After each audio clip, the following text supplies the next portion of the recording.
Welcome to Live and Work More Human. When you're here with us, you're part of the global movement driving change. Each conversation is an invitation to grow, question, and co-create a future where we all flourish together. And we, myself Alexis, and my co-host Sally, are here to guide you on this journey, connecting you to big ideas, bold conversations, and brave questions that will help you live and work more human every day. Today, we're joined by Fiona Vale, co-founder of Humanico and Gallup certified strengths coach. Today's conversation is all about strengths-based living and strengths-based leadership. And it was a really big, insightful moment for Sally and I. And I'm going to throw to you, Sal. What was your biggest takeaway from today's conversation with Fiona? This is a really personal conversation, I think, for us, Legs, because Fiona had us do the Gallup's strengths assessment in advance, and we really delved pretty deep into these results that we had.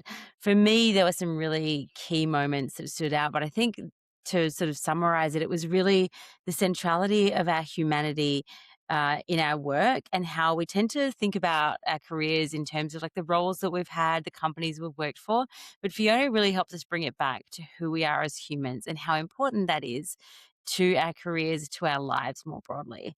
It was a really powerful and insight-packed conversation for me. What stood out for you?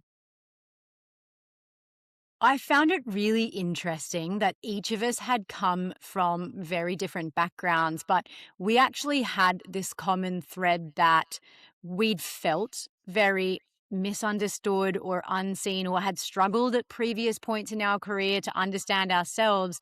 And that translated at a lot of instances into poor work experiences or doing jobs that didn't align with who we were. So it felt to me that we'd all each come to the strengths assessment from a very different path. And as Fiona shares, her story is very much non-linear.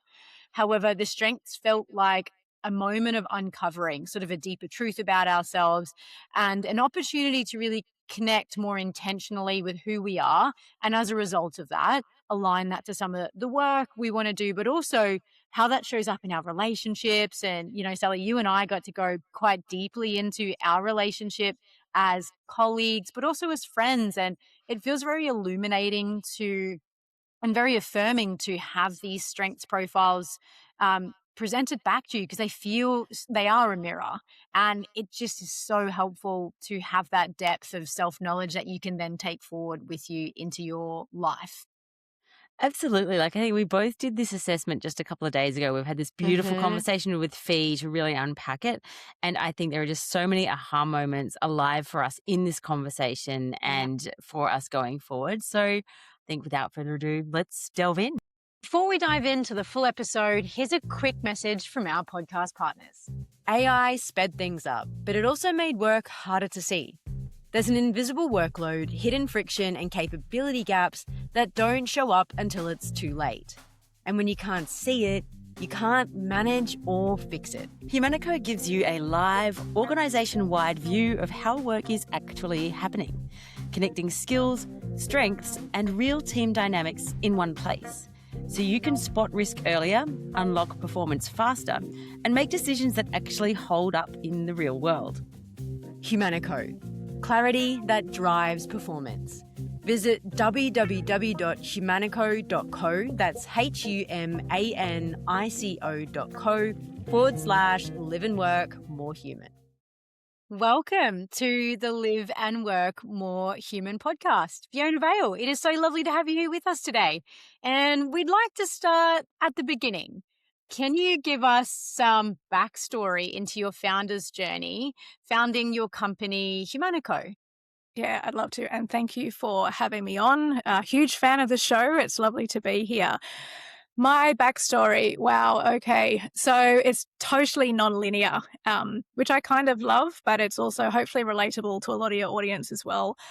I spent my first 14 years in my first career, which was all around human experience. a very unusual job in a boutique agency. So what does that mean? It was my job essentially to travel the world and to unearth and design programs for the best of the best financial advisors through the lens of what money couldn't buy. So if you take away the notion of role, title, and status, what does it actually mean to be human? So thinking through those experiences as incentives, minute by minute.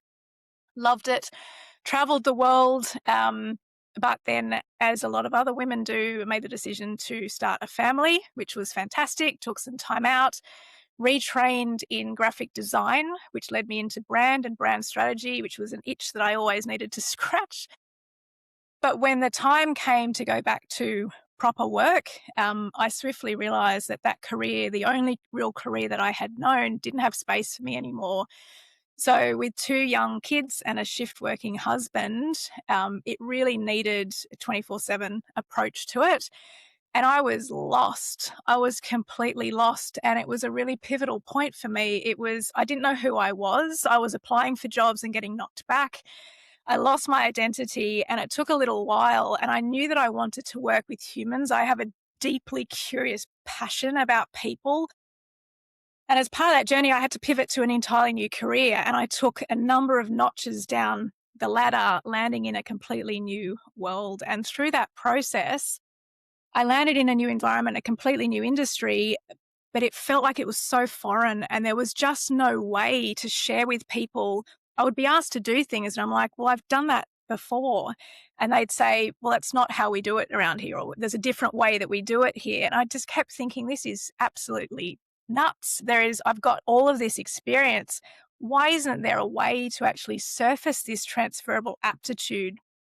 And it was on that journey I met my co-founder, Paul. We were working together in different sides of the organization, and he was seeing a similar problem space, but through a different part of the organization. So this was an executive search. He was talking to senior executives, the board, C-suite, HRDs, and they were frustrated that they were having to go out to open market to hire talent. And again, that frustration of why isn't there a way that we can understand what we have in our own backyard? So between the two of us, we just started to see this problem from different perspectives and realized there was nothing out there that was able to solve for it. And the rest is history. And here we are today. And so Humanico was born. I really love that you've shared this diversity of your career, Fee, because I think it's something that certainly resonates for a lot of our listeners. I know it does for both Lex and myself. And I think it's something that too often we don't really talk about, how some of us can feel a bit almost shame, I think, for this sort of, lack of cohesion, if you will, to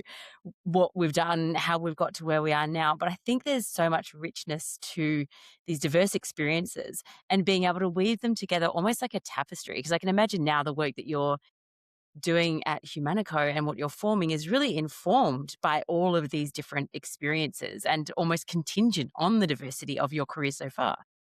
Very much so. And I think it is that diversity that makes the difference. So as employees, we are showing up into organizations every day as wildly unique humans. We see colleagues who are doing the same role in an organization and are measured by the same outcomes, but they are completely different as human beings. And part of that is capturing that richness in the tapestry, what has built us, this diversity of thought. And I know, well, I'm hoping that we'll get the opportunity to talk about strengths today, but it's this diversity of thought that really opens up minds to what is possible here in terms of amplifying situations as opposed to dampening them. Fee, something interesting you mentioned as well in your backstory was this idea that your identity felt quite contingent on your role as well. And sort of to start going down our, conversation today around strengths, what I really like about strengths-based profiling and the strengths-based work is that these feel like, as you've kind of mentioned, transferable things that we can take with us throughout our career and feel like a little sort of truer piece of an identity marker than a status or a job description. There's something that feels a little more anchoring in what's true for us as a human, not just as an employee. And they're also a beautiful way of looking at the types of work that we might, really be suited to or enjoy based on that. So, Fee, let's talk strengths. why is knowing our strengths so important to us at work and beyond? Yeah, it's such an important part of who we are. And I think not enough people have had the opportunity to bring it to the surface. And there's so many ways that we can do this. Once we start to understand who we are, it goes beyond our identity at work. The thing I love the most about strengths and Gallup CliftonStrengths in particular, there are a load of different frameworks out there, but it's applicable to who we are as a human, Mm, which is so valuable. It's not just at work, it can help us in our relationships.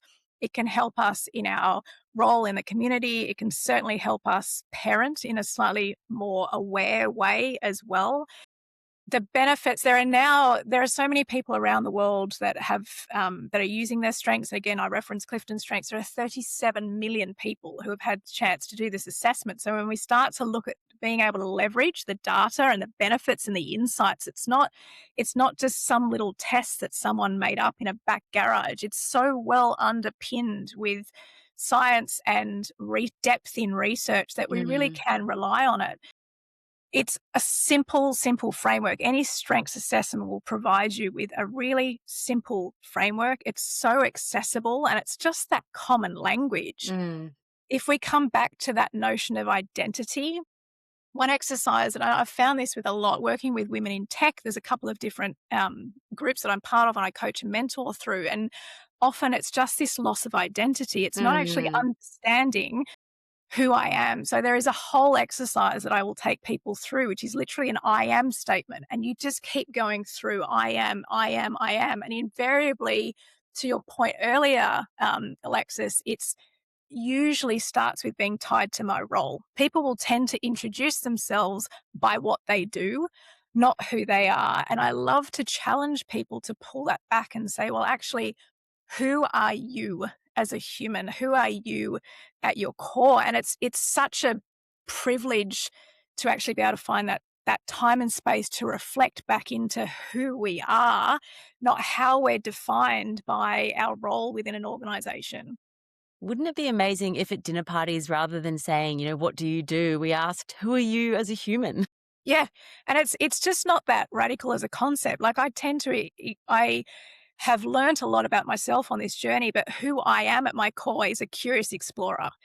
And once I found comfort in that being my true identity, I think back through my entire life and it's who I've always been. That has never changed, whether I was at school, whether I was studying, whether I was traveling, whether I was starting a family, whether I was at work. I am a curious explorer. And I think it's incredibly powerful to be able to stand by that. It's interesting also because some of the research that I've done around burnout prevention is showing that really the starting point for preventing burnout and living a thriving life at work and beyond is knowing who we are really deeply. And this is where I think it neatly dovetails with the strengths, because when we start to understand those strengths and that I am statements, that's when we can really get close and start to develop a compass that helps us make really wise decisions in our work lives and beyond. To double click here, Fee, I'd love to hear from you. How has knowing and understanding your own strengths as a curious explorer impacted your self-awareness, your leadership, and your career as well?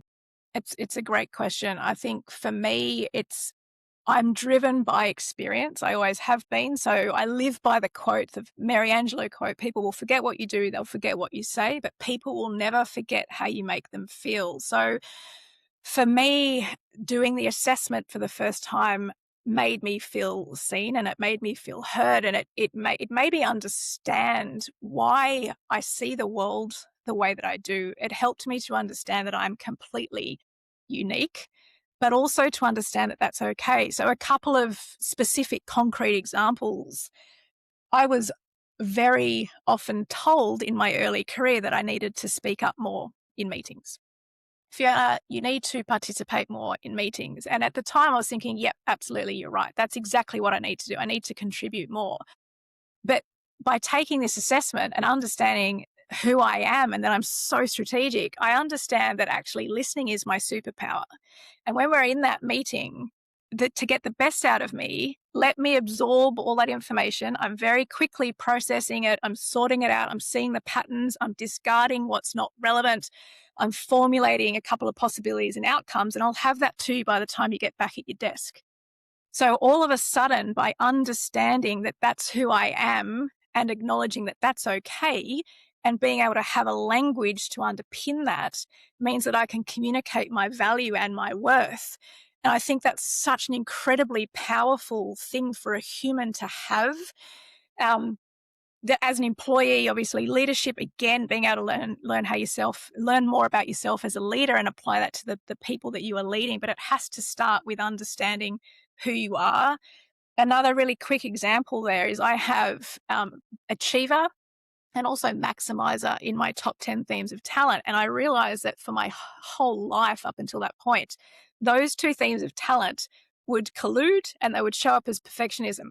So I had this, it was how I was naturally wired. It was to get things done, but it had to be excellent. So I had the stamina to get it done, but I was such a harsh critic that I wouldn't release it until it was perfect. So to understand what was driving those behaviors and be able to put a bit of a line in it and to say, no, actually give myself permission to release things to be less than perfect, I was able to be able to work through that as well. So there's so many practical examples. That's such a fascinating point, Fee, and I love that you used the word collude there, because I was going to ask the question when you were speaking if some of these strengths can sometimes feel like they do undermine the others. Because for me, my top strength was achiever, and I know we're going to dive into this even more, but the second one was learner. And when I was reflecting on them, I did feel at times like they might be in tension with one another, because I do have this near compulsive drive to at least tick something off my list every single day. But sitting in concert with that is my need to learn and my natural curiosity and those kinds of things. And that can't be done in a rush. So sometimes it does feel like they are undermining each other or maybe in competition with one another. So I love that you mentioned it's an opportunity for us to acknowledge the tension and start to understand ourselves better so we can contextually adapt maybe where we need to lean into the different strengths more than others. Have you found that to be your personal experience as well? Definitely. I like to, when I work with people through the lens of strengths, and you can go to all different depths in terms of your knowledge and understanding of these frameworks, as with any framework. But with these strengths that we're talking about today, there are things that they're the energetic drivers. So there are things that feed our strengths and there are things that drain our strengths. And there are different behaviors that will show up when a theme of talent is thriving and when it's under pressure. When we start to bring this to life in organizations, there are certain traits and there are certain themes of talent that are more obvious, that show up sort of behaviorally. And I often like to say that when themes are misbehaving or when they're underfed or malnourished, they act like petulant children. Like they just don't quite understand how to switch that off. But it's exactly as you said there, Alexis. It's just you need to have that awareness first of what's actually going on and to bring it back and to say, right, Achiever's a really tricky theme of talent. It's beautiful. It's an executing theme of talent that helps us get stuff done. It's going to provide that stamina to just keep going and that drive to get things done. But it can also burn out. So to understand where that threshold is really important. And that's a skill that is developed over time. And that's really where you take your natural talent and invest in it with intention to turn it into strength. You know, this comment you just made, Fee, around when those strengths are thwarted, we can feel like a petulant child. I felt so seen because as an achiever, if there are blockages in my way from getting things done that I feel are outside of my control, there is nothing more frustrating when you are someone who is running life at a sprint. But they're exactly those moments where I have to have the conversation with myself around expectations and reality and uncertainty and control, all the other sort of, they feel like almost like a shadow side to that strength sometimes that have to be managed, as you say, to not sort of burn myself out with things that I potentially can't control. Definitely. And there are, depending on who will coach you through this, there are referenced as balconies and basements, or the light side and the shadow side. Whilst it is grounded in positive psychology, it's also reality as well. So I think it's great to acknowledge these as our superpowers, But it's even better to bring awareness to when those themes of talent just don't feel great or feel right. And even better when you can have that shared experience. So, in a situation where the two of you have a partnership, to have that awareness of each other's talents, to be in a position to be a strengths scout on one side, so to call them out when you see each other using your strengths in action and to say, hey, I really valued that you were able to leverage your influence in this way during this meeting today. It made a huge difference. But equally to say, hey, listen, let's just pause. Let's just take the opportunity to stop and to check in and to see if we just need to course correct. Is something a little bit out of whack? Is something being too stretched? Is something under-resourced? What's going on here? And just an opportunity to reset. Absolutely. I mean, I've never ever had to ask Lex to be patient or slow down. That never crops up. And I've never acted like a petulant child. No toy's been thrown out of the pram at any stage. But it's really interesting, I think, as well, Fee, because having worked with Lex for a number of years, seeing just a quick glance at her strengths results was an absolutely beautiful snapshot of this incredibly intelligent and complex person that I work with.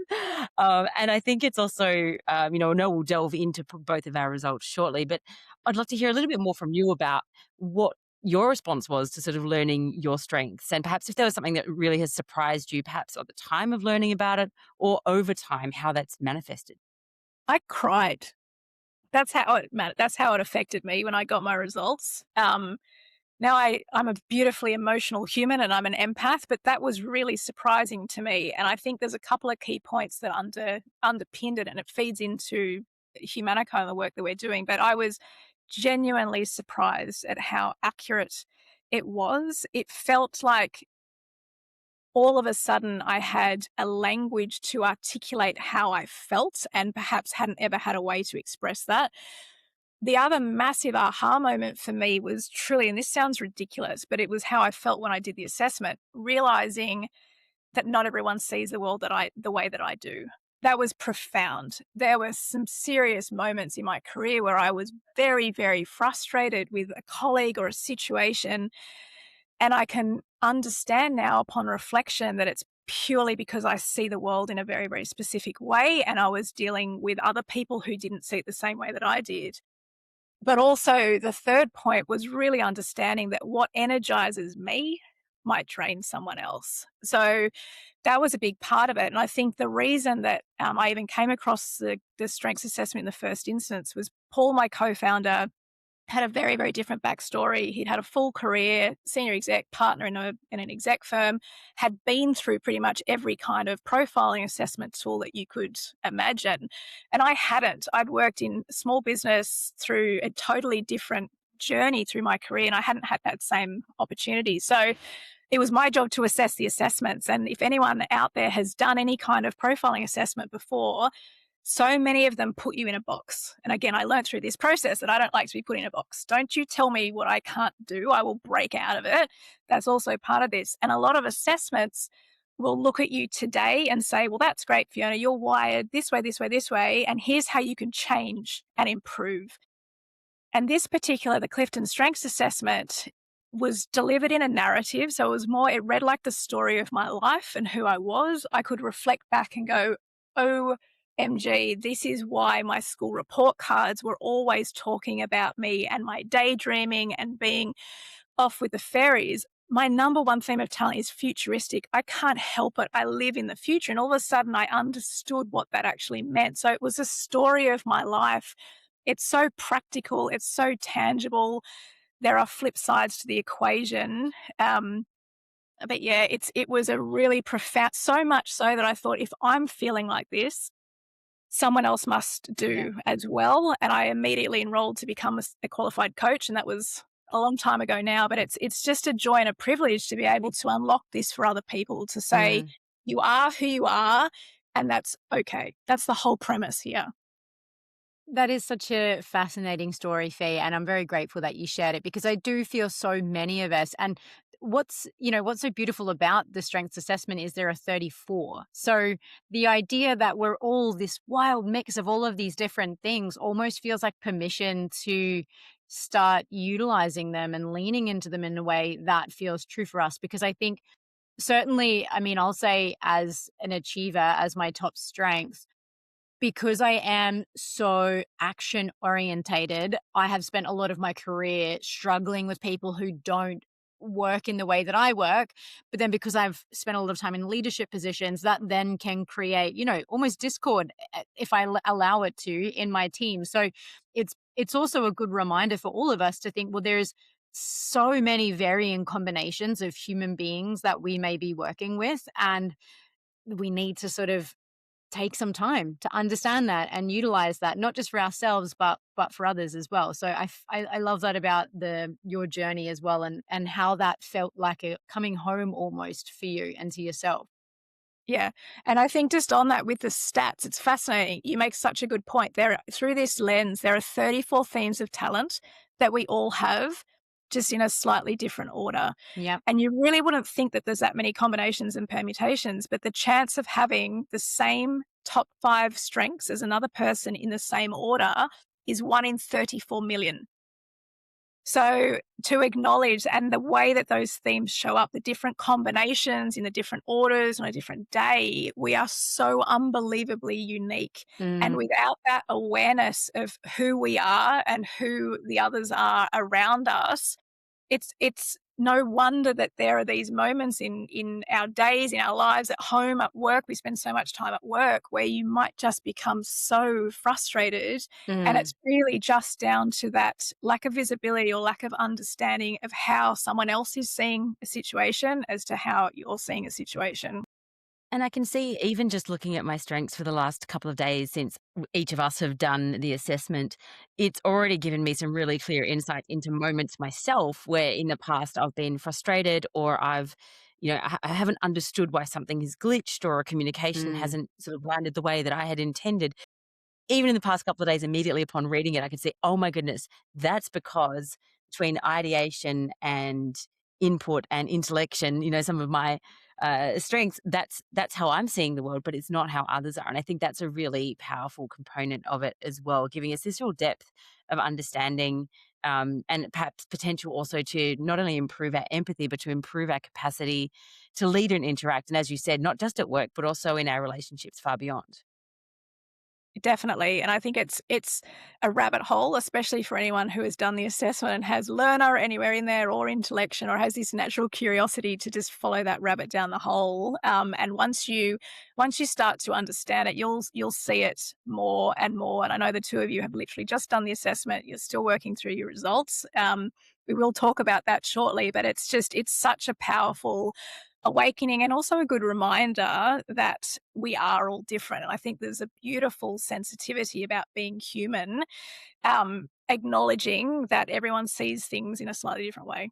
Yeah. Can I just share a very personal anecdote from just a few days ago? So I was traveling in Vietnam with my new partner, and we had this conversation, or I asked, if you could study anything, what would you study? And we were talking about this, and that what I would study was really out there and esoteric. And he was kind of saying, I think we have different ways of ideating, and this kind of concepts that you're interested in just don't really quite land for me. And through 2 days later, then doing my strengths assessment and seeing these intersections of my strengths, it made very clear to me exactly how these layers to me mean that I see the world in this particular way. And these concepts are going to be very interesting to me, but they're going to make absolutely no sense or have no interest for other people. So that was a really profound moment for me, like right off the bat. I think all counselling sessions should be grounded in strengths. Again, if I can share a very funny story of the most brilliant impact I've ever seen there, is early on in the early days of Humanico, bringing to life a strengths profile for one of our team, actually. And it was it was one of those ones where you can see the results and you go, yep, that makes sense, absolutely. And then he said to us, look, is it possible for me to unlock the strengths of my partner? We're like, absolutely, of course, yes. Like, the more people, the merrier. Please, let's get everyone on board. And that happened, and he gave me a call, and he said, look, listen, Fee, I just wanted to share with you that you have potentially unlocked the key to my marriage. And I said, what? And he said, yeah, I've learnt that my wife's number one theme of talent is deliberative, which is a beautiful theme of talent, which just means that it's slow to make decisions. But when you get there, you can be guaranteed that the outcome it's been well researched, it's absolutely the right thing, but it's just slow to get there. And he said, let me tell you a story. When I proposed to my wife many, many moons ago, she didn't give me an answer for 3 days. And I said, it's just the best example of actually, and his patience and everything else that went with that. But he just said, that was the moment. Everything else now makes sense. Whenever we're leaning into big life decisions, we know that it's going to take her a long time to get there. Like, how cool is that? So Amazing. helpful. Yeah. And I feel like perhaps my partner might be the same. Because I often feel like we work very well together, but I think we are quite opposite in terms of those strengths, which is an interesting one. Yeah, no, deliberative was an absolute bottom for me, so I'm just going to put that out there. Not me. Now, we do want to dive into our strengths, Fee, and you've seen both Sally and my strength profiles. Yes. So let's go. Guinea pig us. Tell us a little bit about what our strength profiles might mean about us, or some background around what we can do with that. Look, how long do we have? This is the coolest. And I think, look, if it's possible and if you guys are comfortable, it might be worth sharing your top 10 themes of talent in the show notes, just to give the audience some context without going into that all now. But Sally, let's start with you. And it's interesting because you've already mentioned in a couple of stories here. I'm like, yep, right, there's your connectedness showing up. That's your esoteric side of things. But the first thing that stood out for me, Sally, with your results is that you are very similar to me. We are green humans. So to put some context to that, there are 4 domains of talent. So whilst we have our 34 themes of talent, each of those sits into a domain. There are executing themes of talent, influencing themes of talent, relationship building themes of talent, and strategic thinking themes of talent. And they're our green ones. And Sally, that is where you are absolutely grounded. So 4 out of your top 5 themes of talent are strategic thinking. And indeed, 5 out of your top 10 themes are strategic thinking. So couple of key points here. And also just a note for later, you will do your best work in your head. Now, anyone else out there who is listening to this, who is also wired as a thinker, that is their superpower, do me a favor and let's experiment. What I'd love for you to do is to find an hour in your week and dedicate it to thinking time. So we know that some people will do their way through some problems. Some people will talk their way through problems. Some people partner their way through problems. Some people will think their way through problems. Now, it is a very odd concept, especially as busy professionals, to block out an hour to think. But the research suggests that as thinkers, in that hour, you will produce up to 4 hours output. So it is something that is worth considering, to give yourself permission to say, no, I'm a thinker. Let me think.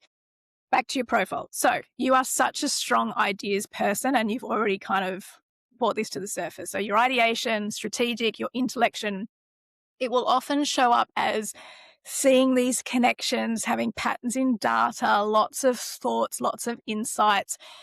The value here is that you're naturally able to generate a lot of ideas. And not only that, but in layers. So you're never going to be short of ideas. But you're also a meaning maker. And this number 3 theme of talent that you have, that's connectedness, is actually not one that we see often, or I certainly don't see it in a lot of my coaching in the top 5. This often shows up as needing to be part of something bigger than yourself. So this is exactly what you're talking about here. It's no surprise to me that your sort of drive to be part of this podcast, which is really being part of something that's bigger than yourself, it is unbelievably powerful. So it's also going to help you build bridges and connect people and help people understand. It's highly likely that you don't believe in coincidences. Does that resonate with you? That everything... Absolutely. Non-dualist to the core. Yeah. So everything happens for a reason. But again, if we look at the flip side of that, so some potential things to be aware with a profile like this, you might prefer ideas over action. And I'm sure we can see this in the dynamic here. And you could have the propensity to get stuck in an ideas super loop. So just keep exploring and to keep going. A really nice way is to time box that. So we do often see this. We see this in teams. We see it with individuals. If you do tend to create a lot of ideas, give yourself a fixed amount of time. That's it. You've got an hour. You are going to generate as many ideas as you can, but we're going to time box it so you don't get stuck in that perpetual loop. So there's lots of nodding happening here. Does any of that resonate? Yeah, it honestly, I feel like a number of pieces really click together in the strengths assessment for me, Fee. And I think it's the kind of the learner intellection side of things. So this real deep curiosity, and I can just learn endlessly. At the same time, this ideation and strategic, being able to synthesize and draw together different concepts that perhaps others can't see. But then also this connectedness piece, which sort of sits between the two, which I feel like is just this kind of unwillingness to linger in binary ideas. And so that really helps me understand how I navigate thinking. And I think this is really helpful as well to be able to ground it in some practical behaviors like time boxing and sort of catching myself when I'm just completely away with the fairies, because that was certainly on my report cards throughout school as well. So yeah, really helpful. Again, like this, I'm going to be looking at this and reading it and underlining it in more depth, I'm sure, in the coming weeks. But that immediate sort of understanding of myself felt really validating, and particularly as it's sort of suggested in the wording, you're uniquely powerful. And I think that validation was really meaningful for me. Definitely. And Lex, did you see some of those traits showing up Yeah. in? I think what's fascinating with Sel is the traits that you've described to me very much feel like that's the lived experience I sort of see Sally living. Like, I think they feel very underpinned by the choices she makes, by the way she works, but also by the kind of life she lives. I feel like both as a business partner and friend, Sally is probably one of the more open-minded people that I know. She's always curious about everything from, ideas through to people. And I think she's very she never tries to wrap things up in a neat or reductive box. She's quite happy in sort of the complexity and the messiness of things. So I do think, to me, that makes sense with her traits, because I feel like where I like to try and tie things up in a bow, Sally's sort of less inclined to need that, whether it's routine or ideas or whatever. She's able to sit a lot more in sort of the complexity of things and see things from a multitude of perspectives without having to kind of tie that together neatly. And that's, for me, to work with someone like that, it's both wildly frustrating and amazing, because I'm quite the opposite. I'm just like, okay, how do we get the wheels on the bus back in motion? And so we do work very differently, but we work probably I've probably worked the best with Sally that I have with any colleague in my life, to be honest. So yeah. Same. Yeah, it is. It's so expansive. So it's like Mm. limitless, free exploration of life, the world, and everything. And I think the two of you share learner. I have that as well in my top 5. And the beautiful thing about learner as a theme of talent is it's about the journey. It's not about the outcome. So people often sort of think, if they see learner in their profile, that they're driven to achieve new qualifications or have to see something through to completion. And it's actually not like that. It's the opportunity to explore. So that's where we often see that show up as curiosity. If there is a guest that you are bringing onto the show, that natural propensity to just want to dive into who they are and what has got them there and where that's going. And Sally will be more inclined to take that in a more expansive, connected way. And Lex, you're likely just to move things forward. So let's dive into your profile. Let's. Sure, all of our Which listeners now are like, that's exactly what they do. Yeah. honestly, it feels like sometimes it's just, I've had people say, "You reading my mind? How do you know this stuff about me?" It's like, I don't. It's you. It's who you Yeah. are. I'm literally just holding up a mirror and helping you see yourself. That is absolutely all it is and nothing more. Lex, the notes I had down here, you're a get shit done human. And Yep. again, if you need to edit that out, but that's honestly how your profile is wired. You've got the stamina, as you said, you're driven by achiever. And we see this achiever is far more prevalent in females than it is in males to be in the top 5, fun fact. And there is a full metadata report. So anyone who might be driven by data and analytics and want to understand that this is not just corporate horoscopes, please Also feel me. free to, yeah, please feel free to reach out, and I'm happy to share. I'll share I think it's a 450-page metadata report that actually underpins all of this. Fascinating if that's your jam. It's not mine, but that's cool. So Lex, get shit done, human. You've got the stamina to get things done, so driven by your achiever. It's highly likely, it doesn't matter what you've got on, you will just keep going until you get it done. You've also got enough strategic thinking themes that, again, are shared with Sally in terms of being able to process a lot of data quickly, sort through it, eliminate things that aren't relevant, put it into its pockets. You've always got options and possibilities between the two of you. But then where you sort of differentiate is that you then turn to getting things done. So your superpower, Lex, is really about turning those thoughts into action.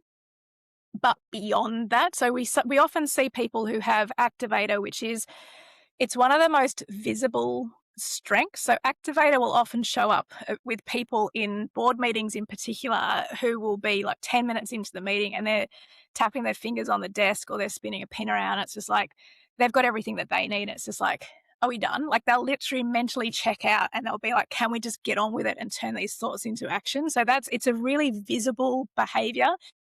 But what's lovely about you, Lex, is that you've then got the superpowers to back yourself.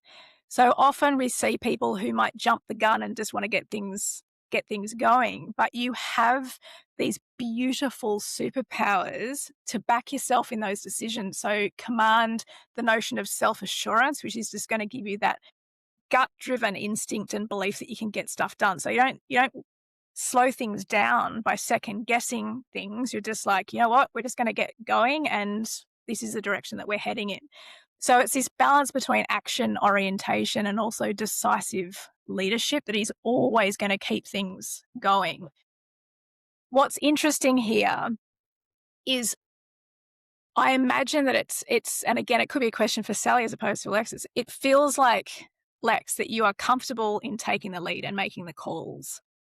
Sally, would you agree with that? Absolutely, that's definitely, and I know Lex has shared stories from her childhood of this being the case from her early memories. So this is absolutely, yeah, that tracks.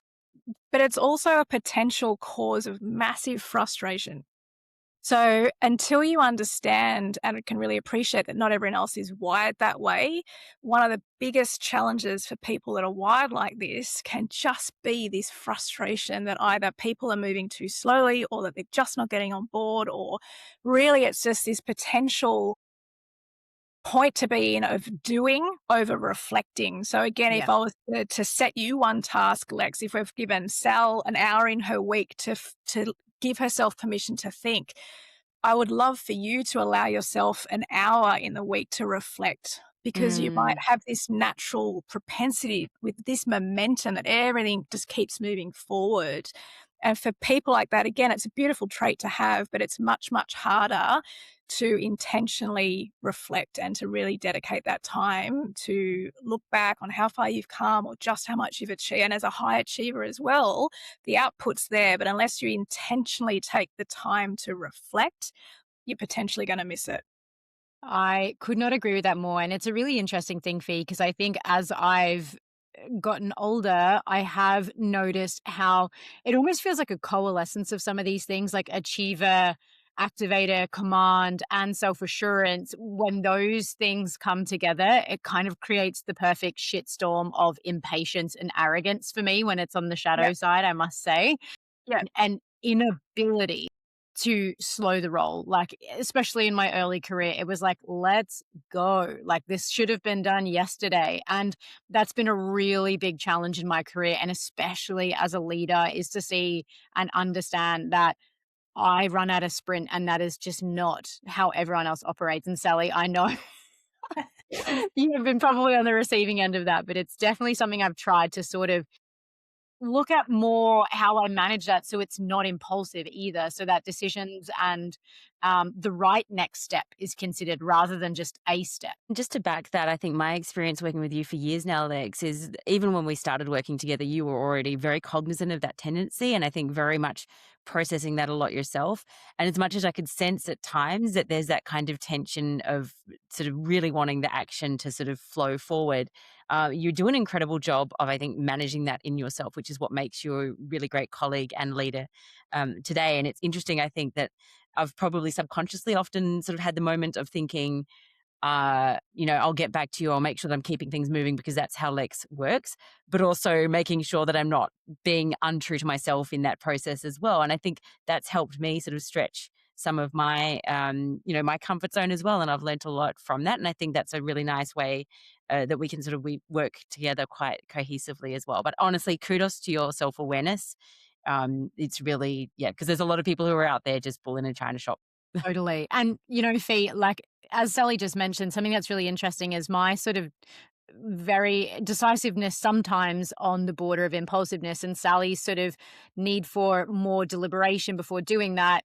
I do feel like as colleagues, when you work together and start to recognize those tendencies in one another, and if you create the openness to that person's tendencies and experience, I think it's super beneficial. Like I find myself slowing down to actually think a little bit more intelligently, like the thinking fast and slow. And I find like with Sal, sometimes it's probably helpful to kind of say, okay, well, we've been around this track a few times. Let's get the roll on now. Like we've got all the information we can possibly get at this point. So a decision sort of needs to be made. Yeah, and I can totally relate to that as well. So I think looking at the two of you, it's so powerful when it's understood and you lean into it. And it sounds like you've already explored that organically just from working together for such a long time. The likely spot of tension for the two of you is only really ever likely to be around that pace. So if you've got that awareness to allow for enough expansive exploration, but then be in that position to bring it back in and commit to getting on with it. And it's a ballet of just making sure that each of you have enough of what you need with an understanding of how the other is wired. It's very similar. It's in different strengths, but the way that my business partner and I, Paul, are wired, the entrepreneurial journey as founders is absolutely wild. As non-tech founders, it's been a journey. And when you are honestly fueling the plane, flying the plane, feeding the passengers all at once, truly knowing your strengths and your superpowers and being able to lean into that is really important. Paul and I are wired very similarly. We have 7 out of the top 10 same themes of talent in a slightly different order, but where we deviate is then what comes next. So Paul is then led by WOO, which is a theme of influence. It's the only acronym. It stands for winning others over. And it's his natural space to go wide. So he is very comfortable in taking that to market and having conversations and connecting people. And I've got the achiever, so I'll get on and I'll get it done, and I build my relationships with depth. So he gives us the breadth, I give us the depth, and we've sort of nicknamed it that he's the wooer and I'm the doer. And it's helped us in those moments where we have our similarities, but then when it's time to actually get things done, having an awareness and a sympathy of where we're best going to shine is so valuable. Yeah. And Faye, what's so interesting about hearing you describe that relationship is something Sally and I have always struggled with is, I think, that taking to market business and consultancy and our ideas. And it feels like maybe perhaps as a duo, we're missing a wooer. So we might need to get ourselves out there looking, and again, but from that HR talent or like looking for a complementary team member perspective, what a helpful thing to understand is if Sally and I both have complementary strengths in certain ways, that might mean we can identify what's missing in other ways and look to have someone who has that talent to help drive that side of things forward. Absolutely. And as we said before, I mean, resources are a funny thing. In the absence of having that resource, you can absolutely spend time really understanding what you have and learning to manage what you don't. Mm-hmm. So if you need to get something done and you don't have someone who's naturally inclined, it's really powerful to learn to work with what you do have to be able to get the job done. And there's a particular assessment, not an assessment, an exercise that I love to give to teams that could be helpful for you guys in this situation, which is, it's called the strengths wheel. So if you literally draw a circle and you throw your problem at the middle of it, so literally right in the middle of the circle, what we're struggling with or what the goal is, and then around the outside, almost in 10 segments, pull out 10 of your top themes combined and then connect the dots. It's like, right, so we can leverage Sally's XYZ to be able to start the process here. And then we can leverage Alexis's XYZ to actually take it to the next step. So absolutely, we can fill the holes by bringing in what we don't have, but it's equally as powerful to learn to leverage what you do have as well. Incredible, Fee. We've talked about how centering the human in this conversation is so important. And that's exactly what the strengths does, that it really connects us with who we are rather than simply the role that we've been assigned or the title that we're aspiring to. One final question for you right now. In this age of AI, where there's so much focus on artificial intelligence, which strengths do you feel remain uniquely human in your view? It's such a good question. Wouldn't be a conversation in this day and age without AI coming in the door, would it? Look, what we do know, and everyone's going to have a different opinion on this, and it is moving very, very quickly, but what we're seeing from our perspective is that AI will definitely accelerate capability, but it's never going to replace humanity.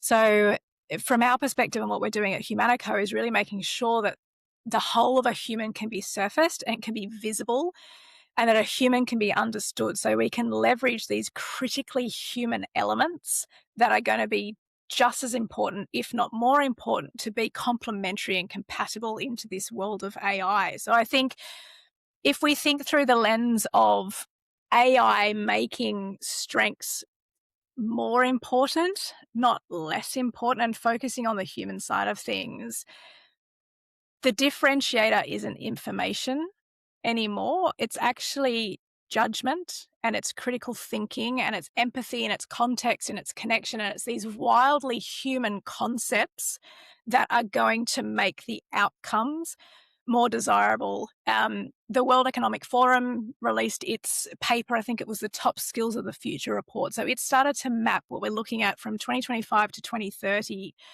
and 70% of those skills that have been identified are human skills. So again, we think through the lens of skills can be taught and trained, talent cannot, it's inherent. So if we can start to look through the lens of the fact that every human has talent, that's another question that I get asked all the time is, do I even have talent? Do I have strengths? Yes. Yes, you do. You are who you are, and that's amazing. So to be able to bring that to the surface is the first place to start. But in this glorious, wonderful, complex world of AI, leveraging these really important human elements is going to be the key to navigating it with success. Fee, it's such a potent note to end on. What I'm hearing here is it doesn't matter what your skill set is. If you get to know your strengths and your talent profile, you will always have something unique and valuable to the world to contribute, even as we hurtle towards an age of AI, because they are what make you uniquely you and uniquely human. So thank you so much for sitting down with us on Live and Work More Human. It's been such a privilege. Thank you for having me. I could stay here and talk all day. Thank you so much for your time again and for being with us. Thank you so much.